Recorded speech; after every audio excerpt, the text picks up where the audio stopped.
So అన్ని కృష్ణానది లంకల్లో ఉంటాయి, కృష్ణానది మధ్యలో దీవుల్లాగా ఉంటాయి ఇవన్నీ లంక గ్రామాలన్నీ. సో వీటికి ఆ ఇన్ఫ్రాస్ట్రక్చర్ తేవడము, అక్కడ నిర్మాణం జరగడం, పైగా మాడిఫికేషన్స్ ఏవో చేశారు. గతంలో చేసిన ప్లాన్ని మాడిఫికేషన్స్ చేయడం వల్ల బడ్జెట్ కూడా 150 కోట్లకి వెళ్తుందండి. బడ్జెట్ పెంచుకోవడం అనేది భారం అయ్యే విషయాలు కాదంట. భారమే సార్. కాకపోతే లంక ప్రజలకు ఎంతవరకు ఉపయోగపడుతుంది? ఆ లంక ప్రజలు ఈ చిన్న బడ్జెట్ చేంజెస్ వల్ల వాళ్ళకి ఏ విధంగా మార్పు చెందుతుంది, వాళ్ళు ఏ విధంగా చైతన్యవంతం చేయొచ్చు, ఈ వీటిని షో సార్. బడ్జెట్తో పాటు మనం యూటిలైజ్ ఎంతవరకు చేయొచ్చు? జగన్మోహన్ రెడ్డి ఏంటంటే short cut method sir.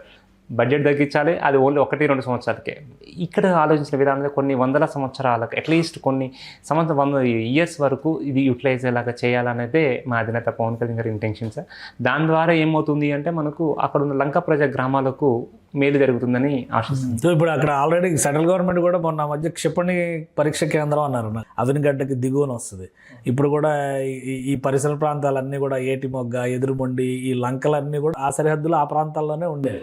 So స్పెషల్గా ఫోకస్ పెడుతున్నారని అనిపిస్తుంది. ఎందుకంటే సెంట్రల్ గవర్నమెంట్ కూడా ఫండ్స్ చాలా ఈజీగా రిలీజ్ చేస్తున్నట్టు అనిపిస్తుంది. ఆంధ్రప్రదేశ్కి సంబంధించి అయితే ఏ ప్రతిపాదన పెట్టినా అప్రూవల్ వస్తుంది.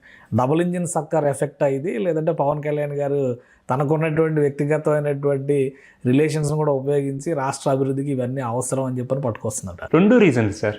డబుల్ ఇంజిన్ సర్కారు, సెకండ్ వచ్చి మా అధినేత పవన్ కళ్యాణ్ గారికి ఉన్న వ్యక్తిగత రిలేషన్స్, దాంతోపాటు మేజర్గా ఏంటంటే డెవలప్మెంట్ చేయాలి సార్. డెవలప్మెంట్ చేయాలంటే మీరు అన్నట్టు అప్పుల్లో ఉంది, లోటు బడ్జెట్లో ఉంది. అప్పుడు హెల్ప్ చేయాల్సింది ఖచ్చితంగా సెంట్రల్ గవర్నమెంటే సార్.